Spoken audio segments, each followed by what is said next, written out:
Alunos e alunas, sejam bem-vindos ao segundo semestre. Meu nome é professor Alex, estarei trabalhando com vocês também a disciplina de Cultura de Goiás.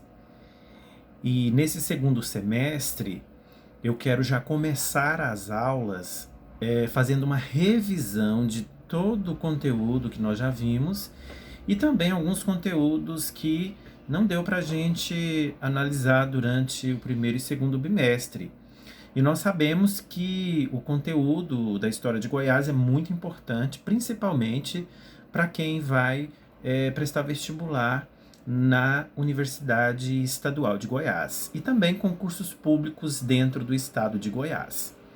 É importante a gente analisar a importância de conhecer a história do nosso estado. Muitas pessoas desconhecem a história do nosso estado. É importante que nós temos este conhecimento justamente para uma eventual pergunta num vestibular ou num concurso público, a gente já tem noção de qual será a resposta correta. Tranquilos? Ok. De antemão eu peço, se você tem costume para fazer as anotações no seu caderno, já providencie o seu material e vamos começar a nossa revisão da história de Goiás. Bom, hoje nós vamos estar falando sobre geografia e história de Goiás. A importância de estudar e de conhecer a história do estado que nós moramos. Bom, primeiramente eu gostaria de analisar com vocês o seguinte, que o estado de Goiás, ele, conforme nós já estudamos em aulas anteriores, nós podemos observar que ele compõe 246 municípios. Então, o estado de Goiás temos 246 municípios. O número da população do estado de Goiás, segundo o censo do IBGE de agosto de 2019, é de cerca de 7.018.354 habitantes. E a gente pode observar também que as principais cidades, mais populosas do estado de Goiás, a gente pode dizer que Goiânia é a capital do estado, aparece em primeiro lugar, segundo também o IBGE de agosto do ano de 2019, o censo, 1.516.113 habitantes, Depois, em seguida, vem a Aparecida de Goiânia, com 578.179 habitantes. Seguida de Anápolis, com 386.923 habitantes. Depois, Rio Verde, com 235.647 habitantes. A nossa cidade, Goianápolis, ela aparece aí na 84ª posição, com 11.239 habitantes. É importante a gente saber porque se refere à história do nosso estado, ok? Vamos lá então. Neste contexto, a gente falando aí sobre a história e a geografia de Goiás, é importante a gente falar um pouco sobre a bandeira do estado de Goiás, que, segundo a história e seu significado, a gente pode dizer que a bandeira do estado de Goiás, acredito que todo mundo já viu essa bandeira, ela é composta aí de 4 faixas horizontais verdes e também 4 faixas horizontais amarelas, No canto esquerdo superior há aí um retângulo de cor azul com 5 estrelas brancas. As faixas verdes representam as matas e florestas do estado, enquanto aí as de cor amarela simboliza o ouro, porque a gente sabe que o ouro foi aí praticamente a economia do estado de Goiás assim que ele foi descoberto, conforme eu já expliquei para vocês. O fundo azul aí do retângulo, ele simboliza o céu, e as 5 estrelas representam o Cruzeiro do Sul.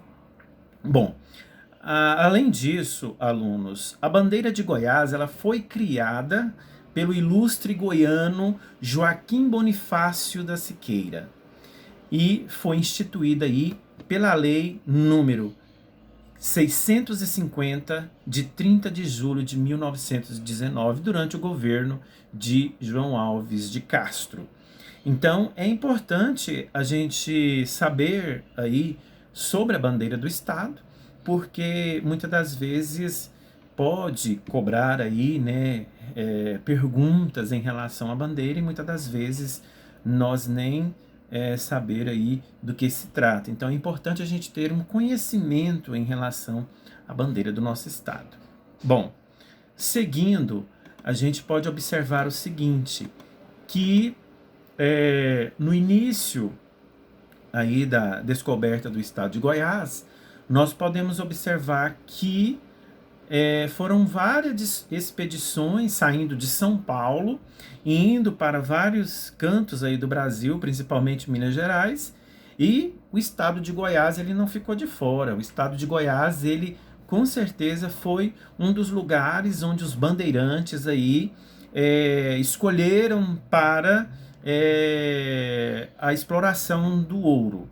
Nós sabemos então que no primeiro contexto aí da história de Goiás, a gente já tem que analisar o seguinte, né? As bandeiras, né?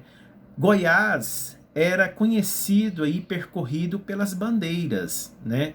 Já no primeiro século aí da colonização do Brasil. Mas o seu povoamento, ela só ocorreu em virtude aí do descobrimento das minas de ouro aí, mais ou menos no século XVIII. Essa povoação aí, como todo povoamento aurífero, né, quer dizer, da exploração do ouro, ela foi irregular e foi instável ao mesmo tempo, né? E a gente pode observar também que durante esse período aí, as primeiras bandeiras eram de caráter oficial e destinadas a explorar o quê? O interior em busca de riquezas. Quais riquezas? As riquezas minerais. E a gente pode dizer que nós podemos dizer também que os índios, neste período aqui, eles foram muito explorados. Por quê? Porque justamente nesse período, como não tinham uma outra mão de obra, é óbvio que os indígenas que praticamente trabalhavam aí nessas minas auríferas, nessas minas de ouro. E podemos observar também que costuma-se dizer que o Bartolomeu Bueno aí da Silva, que é conhecido como famoso Anhanguera, ele foi o descobridor de Goiás, justamente porque chegando aqui no território goiano, ele, né, e os seus demais companheiros, eles se instalaram aqui, e o objetivo principal deles era o quê? Era, então, explorar o ouro nesta região conhecida como Goiás. Outra análise que nós devemos dizer é que o fato dele ser conhecido como descobridor das terras goianas não significa de fato que ele foi o primeiro a chegar aqui no estado de Goiás, e sim o primeiro a ter a intenção de se fixar aqui, né? A bandeira, ela saiu de São Paulo, conforme eu falei para vocês, no dia 3 de julho de 1722, e o caminho já não era assim tão difícil como nos primeiros tempos, né? Praticamente eles já conheciam o caminho, eles já sabiam, né, onde iriam se instalar. E lembrando que eles saíram no dia 3 de julho de 1792 de São Paulo, e no dia 25 de outubro de 1425, né, após 3 anos, os bandeirantes, aliás, de 1725, os bandeirantes, né, eles voltaram aí, né, a São Paulo, eles retornaram a São Paulo divulgando que havia descoberto aí 5 córregos aí auríferos. Então a gente pode dizer que essas minas de ouro ela tinha facilitado então o desenvolvimento da economia daquele período. Então é por isso que a gente pode dizer que essas bandeiras elas saíram de São Paulo, chegaram até Minas Gerais, vindo para o estado de Goiás, e o único objetivo era o quê? Encontrar minas de ouro para a exploração e assim desenvolver a economia aqui no estado de Goiás. Quando a gente fala principalmente aí de Bartolomeu Bueno da Silva, o Anhanguera, a gente tem sempre que dizer que ele foi aí um explorador aí brasileiro do século XVII, e a gente pode dizer também que a aspiração dele era o quê? Era de explorar o sertão goiano, né? Principalmente aí organizando o quê? Uma bandeira e chegando até aqui, inclusive, ele foi acompanhado, né? Ele chegou aqui no estado de Goiás acompanhado de seu filho, que tinha apenas 12 anos de idade, né? O Bartolomeu Bueno da Silva Filho, e ele descobriu muitas minas aqui na região, graças aos seus esforços aí que foram recompensados no seu empreendimento. Então a gente pode dizer que a descoberta das minas feita por Bartolomeu Bueno da Silva e o seu filho, o Bartolomeu Bueno da Silva Filho, praticamente a recompensa foi encontrar aí, né, essas minas de ouro para que pudessem de fato serem exploradas. Quando a gente fala da lenda do Bartolomeu, né, a gente pode dizer que conta a lenda, inclusive eu já até falei para vocês, né, que Bartolomeu Bueno da Silva, o Anhanguera, ele procurava aí, né, ele na verdade ele era ambicioso, né? Ele procurava então aí as ambiciosas minas, e quando ele deparou com índios, né, que impediram, né, a entrada aí da bandeira em seu território. E ele teve aí uma grande ideia. Qual ideia, professor? Ele encheu uma pequena vasilha aí, né, de álcool e ateou fogo, né? E ele justamente chegou, né, nos índios, né, os índios assustados com aquela questão ali, né, com aquela vasilha com álcool e estava pegando fogo, né? Os índios então, eles acreditaram que aquilo era água. E aí o que aconteceu? O Bartolomeu Bueno, né, da Silva e seu filho disseram aos índios que se eles não entregassem um território para a exploração de minas de ouro, eles acabariam ateando fogo no rio. E os índios, temendo, com medo, né, assim entregou esse território para a exploração. E a gente pode dizer que, a partir daí, Bartolomeu Bueno começou a explorar essa região do estado de Goiás.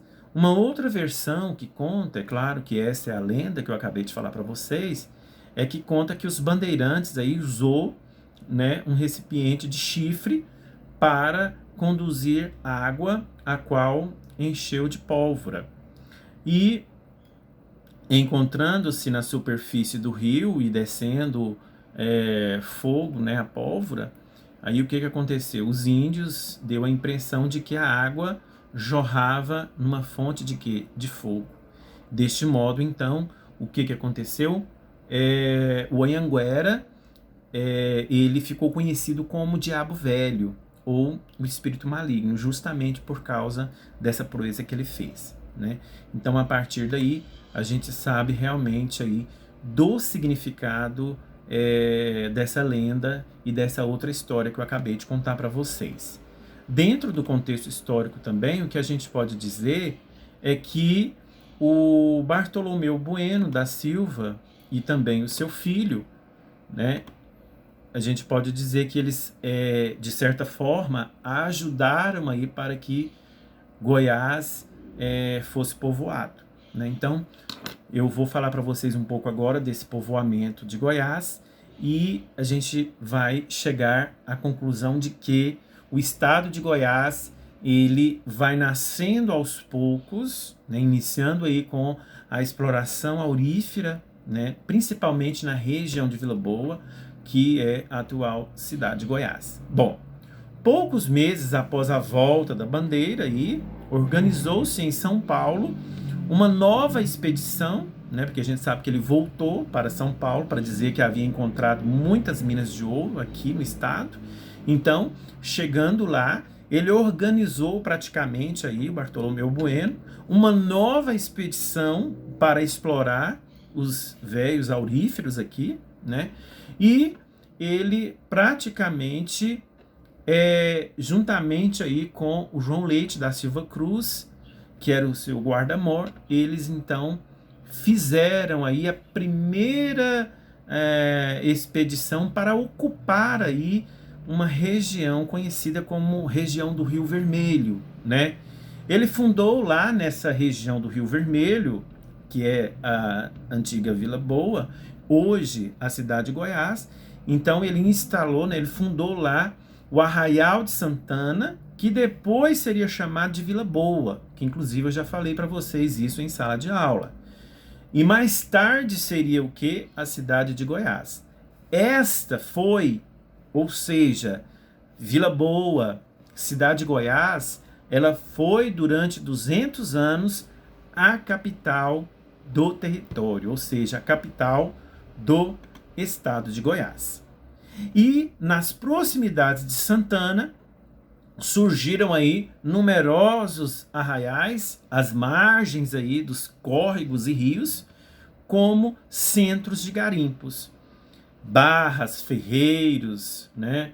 Anta, Ouro, Santa Rita, etc. Então, vários arraiais surgiram, vários povoados surgiram aí, né? Nas proximidades, né, de Santana, justamente por quê? Porque eles queriam ali, de fato, explorar a riqueza que naquele momento era o ouro.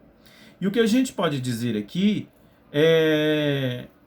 nós podemos observar que foi divulgado com veemência, né, o fato de que essa região era uma região rica em ouro. Então, praticamente todas as pessoas foram partindo para lá para poder, então, se estabelecer e de fato explorar o ouro daquelas minas que existiam ali na região denominada do Rio Vermelho, mais precisamente do Arraial de Santana, que posteriormente se tornou Vila Boa, a cidade de Goiás, que foi a primeira capital do estado de Goiás por mais de 200 anos. Ok? Bom, vamos lá. Já que nós estamos falando de ouro, inclusive eu já falei para vocês também, né, sobre a época do ouro em Goiás, e o que a gente pode analisar dentro desse aspecto é que a época do ouro em Goiás, ela foi intensa e muito breve, né? Após 50 anos, verificou-se aí a decadência rápida e completa da mineração.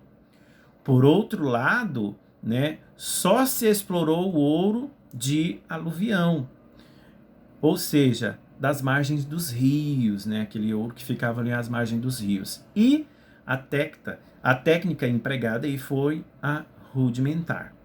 Então, o que nós podemos observar aqui dentro desse contexto é que a colonização aí de Goiás deve-se também à migração de pecuaristas que partiram de São Paulo lá no século XVI em busca aí de quê? De melhores terras para criar os seus gados. Dessa origem, ainda hoje, deriva aí a vocação do estado para a pecuária. Não é à toa que Goiás hoje é um dos estados onde se produz aí uma grande quantidade de leite e uma grande quantidade de carne, graças ao rebanho desenvolvido aqui, né? Então, o que a gente analisa também é que no período em que o Brasil ele foi colônia aí de Portugal, o estado de Goiás, né, pertencia à capitania de São Paulo, porque São Paulo era o grande centro, né? Essa situação aí durou até 1744, quando foi criada a Capitania Geral de Goiás. Então, dentro desse aspecto aí, a gente pode dizer que o estado de Goiás, ele praticamente aí pertencia à Capitania de São Paulo. A sociedade goiana da época de ouro, né? Então, neste período aqui, o que a gente analisa?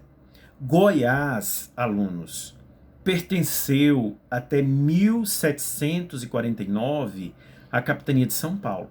A partir desta data, tornou-se capitania independente, ou seja, não pertencia mais a São Paulo. No aspecto social, a distinção fundamental foi aí entre livres e escravos, sendo estes em menor número do que aqueles do início aí da colonização das Minas, ou seja, nós estamos falando dos escravos, né? A população, contudo, continuou aí composta por negros e mulatos na sua maioria. Dentro desse aspecto, nós podemos dizer que o ouro ele foi aí tendo a sua decadência. E nós tivemos um momento que eu quero tratar isso com vocês com mais explicitamente aí no terceiro bimestre. Houve então, de fato, a transição da sociedade mineradora para a sociedade pastoril. Aluno, analise comigo agora e trabalhe um pouco o seu pensamento. O que significa transição da sociedade mineradora para a sociedade agropastoril? Se você disse que foi um momento de transição onde o ouro ele entrou em decadência e começou a desenvolver uma nova atividade econômica no estado de Goiás, que no caso foi o quê? Foi a produção agropecuária. Foi a produção agrícola. Então, o ouro ele é deixado de lado. Por quê? Por causa da decadência, muitas pessoas começaram a explorar o ouro das minas e é óbvio, quanto mais explora, há um risco maior de decadência. Foi assim que aconteceu nesse período. Então, essa transição da sociedade mineradora para a sociedade pastoril, a gente tem que entender o seguinte, que ao se evidenciar aí a decadência do ouro, várias medidas administrativas foram tomadas por parte do governo, sem alcançar, no entanto, resultado satisfatório. A economia do ouro, que era o sinônimo aí de lucro fácil na época, não encontrou aí de imediato um produto que a substituísse em nível de vantagem econômica. Então eu posso dizer e eu posso concluir que a decadência do ouro aí afetou a sociedade goiana, sobretudo na forma de ruralização e regresso a uma economia de subsistência, uma economia aí, de fato, para a própria subsistência da população naquele período. Sendo assim, Goiás ele foi necessitando, né, assim como nós tivemos aí a independência do Brasil em 1822, também Goiás teve a sua independência. A independência de Goiás foi em 1749, né?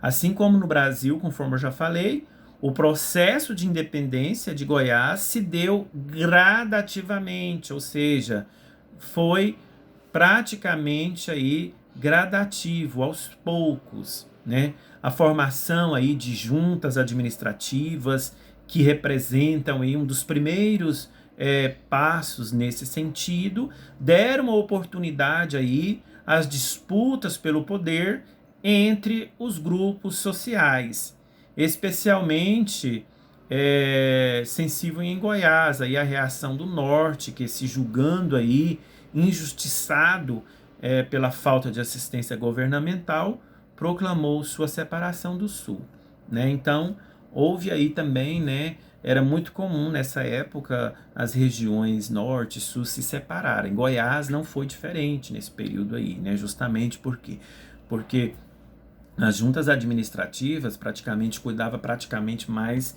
do centro do estado, e as outras regiões, tanto do norte quanto do sul, ficava desvalida, né? Ou seja, não tinha nenhuma assistência por parte dos governos, né? Então, o meio, o centro era onde eles mais se dedicavam.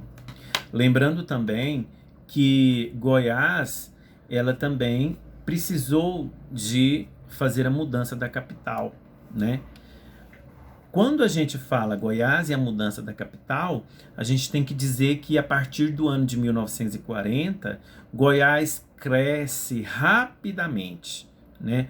A construção de Goiânia, que seria a nova capital do estado, né? O desbravamento aí do Mato Grosso goiano, a campanha aí nacional Marcha para o Oeste, né? Que culminou aí praticamente aí na década de 50, né, com a construção de Brasília, né, imprime aí um ritmo acelerado ao progresso de Goiás, ou seja, várias pessoas nessa marcha do Oeste foi justamente essa vinda de pessoas para cá para buscarem melhores condições de vida, né, porque Goiânia estava sendo construída para sediar a nova capital do estado, né, Brasília também sendo construída para sediar aí a capital do Brasil. Então, Goiás, nesse período aqui, já começa a crescer justamente pelo fato aí do crescimento do estado, né? A população, ela então se multiplicava,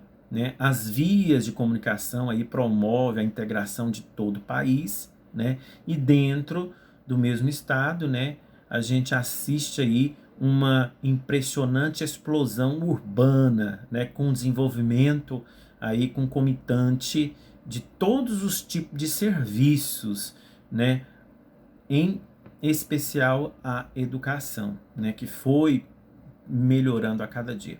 Gente, nós não podemos também nós não podemos esquecer que com o período aí da Era Vargas, né, quando houve aí de fato esse período, Goiás cresceu demais, né, porque antes de 1930 Goiás não cresceu, Goiás praticamente vivia atrasado. Foi a partir do governo de Getúlio Vargas que Goiás começou a crescer, ok? Bom, dentro desse contexto, né, a gente sabe que Goiânia ela foi planejada, né, houve um plano piloto aí de Goiânia para a construção de Goiânia.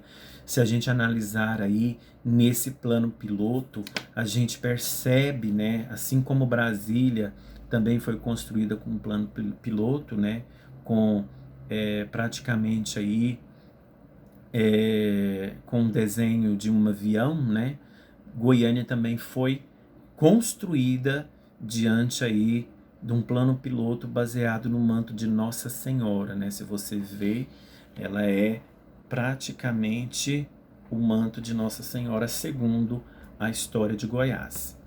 Bom, dentro desse contexto, a gente pode dizer que Goiânia ela começa a se desenvolver, né, fazendo primeiramente aí construindo a estação ferroviária de Goiânia, né, a arte decor que foi muito importante também, né, nos primeiros prédios aí públicos e também particulares, onde vem aquela arte rústica, né, onde praticamente Goiás recebeu aí de braços abertos a arte decor. Além da estação ferroviária de Goiânia, que também é um exemplo de arte decor, nós temos também aí o Teatro Goiânia, onde também é um exemplo de arte decor, correto? Bora lá.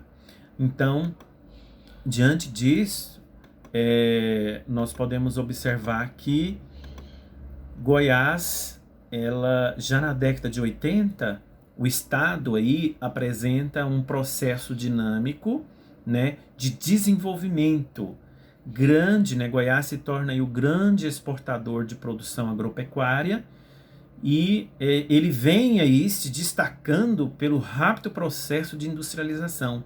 Hoje, ele está totalmente aí inserido no processo de globalização da economia, ou seja, da economia mundial. Nós exportamos aí vários produtos agropecuários para praticamente o mundo todo, né?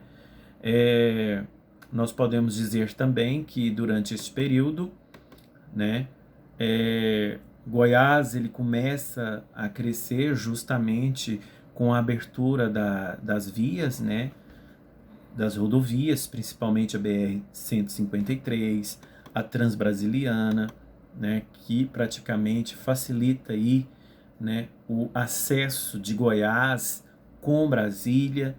Também, no momento que duplicou a BR-153, permitiu melhor o acesso aí, principalmente dos grãos, onde possibilitou o escoamento da produção. Dentro desse contexto, a gente analisa também o seguinte, que o domínio do cerrado é bastante importante para o estado de Goiás, né? O domínio do cerrado, ele corresponde aí, de maneira geral, ao clima tropical típico ou semiárido, ou seja, semiúmido, desculpa. A vegetação do cerrado, que representa aí várias semelhanças com as savanas africanas e o Planalto Central aí do Brasil com as suas chapadas e os chapadões. O que a gente analisa aqui é que o cerrado é praticamente o cartão postal do estado, né?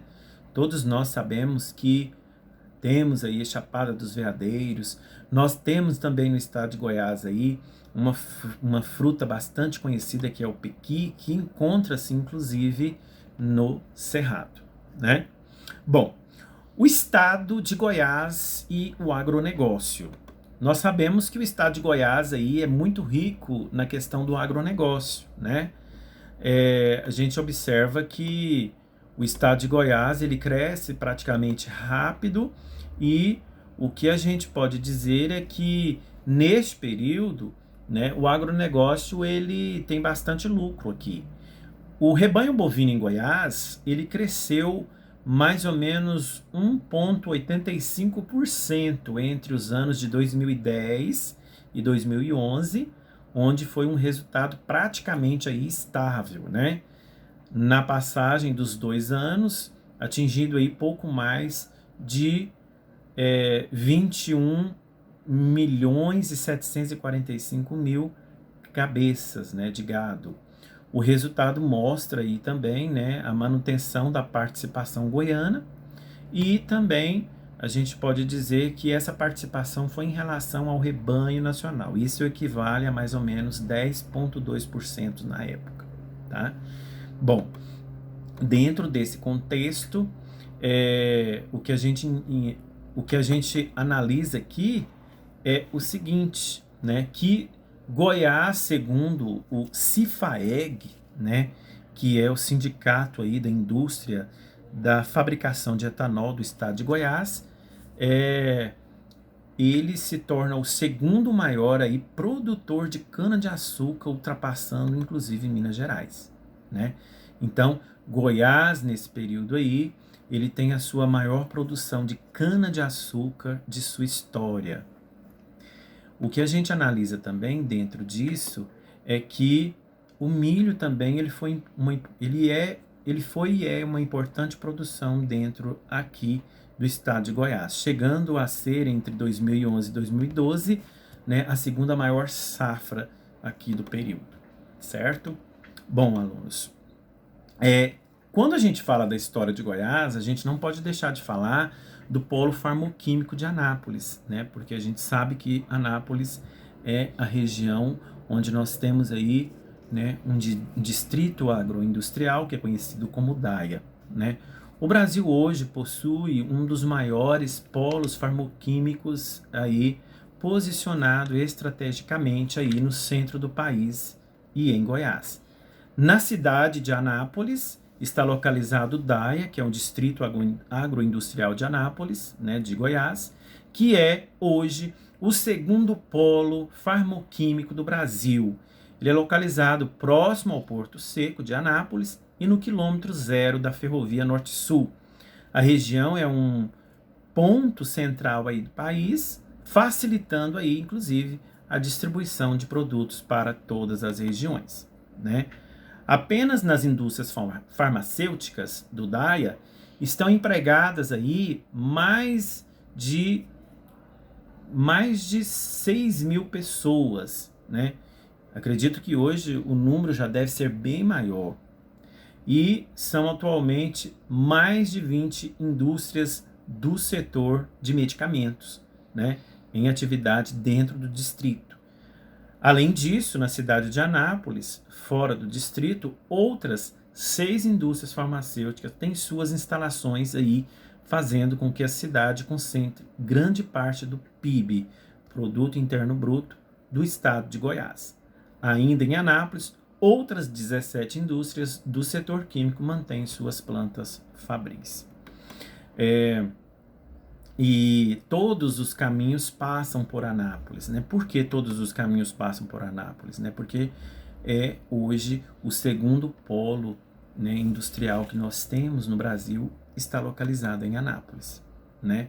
Nós temos, inclusive, aí, né, dentro do contexto, o Grupo Teuto, nós temos também o Grupo Caoa, né, que é o importador exclusivo da marca Hyundai, né, do Brasil desde 1999.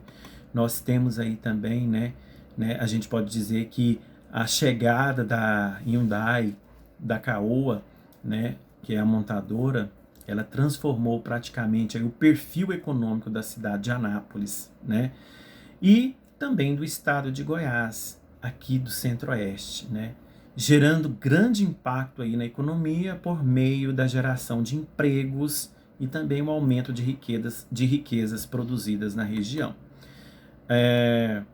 Temos também a Mitsubishi, né, de Catalão. Temos ela, a Mitsubishi Motors, ela foi praticamente aí uma das primeiras montadoras a chegar ao país no ano de 1991, após a abertura aí das importações 6 anos depois.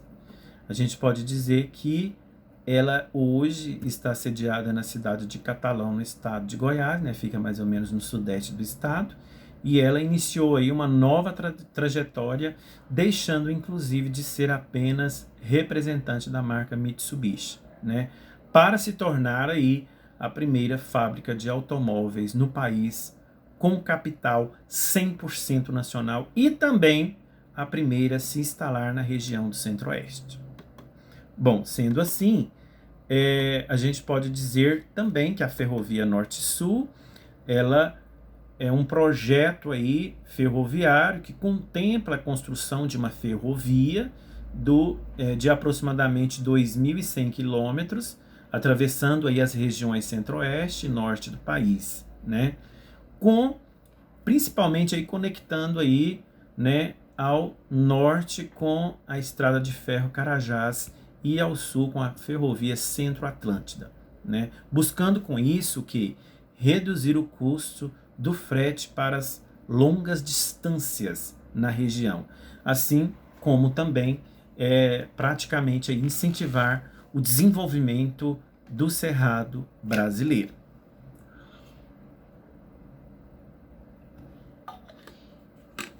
O que a gente tem que analisar é que a Ferrovia Norte-Sul, ela é responsável aí pelo projeto, né? Ela é responsável praticamente para o escoamento aí da produção.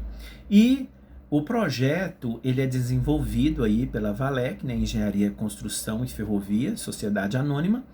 É uma empresa que está vinculada aí ao Ministério dos Transportes, sendo constituída sobre a forma de empresa pública, né, como Agência de Desenvolvimento do Brasil Central, detentora aí, né, da concessão da Ferrovia Sul.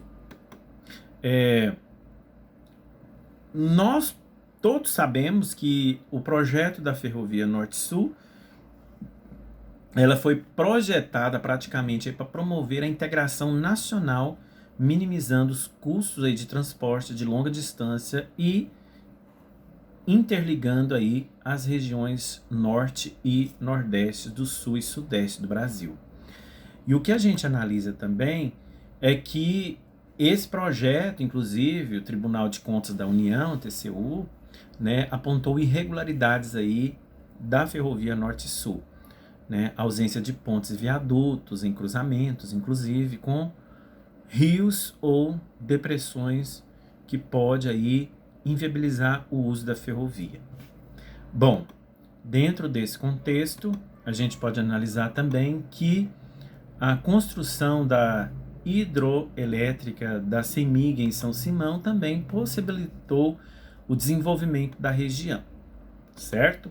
Bom, o que nós temos de analisar também dentro da região de Anápolis é o Porto Seco do Centro-Oeste brasileiro, que é um terminal aí alfandegado, né, de uso público, destinado a armazenar e a movimentação aí de mercadorias importadas ou destinadas à exportação, sendo utilizado aí como facilitador das operações de comércio exterior. Então a gente sabe que o Porto Seco de Anápolis, ele foi desenvolvido justamente aí para fazer esse escoamento, né? As micro-regiões do estado, para finalizar, a gente pode dizer que hoje o estado de Goiás, né, tem praticamente aí uma população estimada em 7.018.354 habitantes, segundo o censo do IBGE de agosto de 2019. E nós temos aí 5 micro-regiões, que é o Nordeste, né, Centro-Oeste, Centro-Norte, Sudeste e Sudoeste. Essas macro-regiões estão subdivididas em 16 micro-regiões. Né? Então, fica aqui uma pequena revisão sobre o nosso conteúdo. Acredito que deu para a gente observar muitas coisas, né? Muitos destes assuntos são cobrados em concursos públicos e também, inclusive, em vestibulares, né? Eu espero que vocês tenham compreendido a aula, lembrando que é uma revisão. Eu não posso alongar muito o assunto, porque fica um vídeo muito comprido e muitas vezes o aluno fica um pouco sem disposição para assistir. Mas eu espero que vocês tenham gostado, correto? Lembrando que durante as aulas de cultura de Goiás nós vamos estar abordando temas para o conhecimento aí da nossa região, ok? Tenham todos aí um bom semestre e até mais. Lembrando que se precisar de alguma coisa pode entrar em contato comigo, ok? Até mais.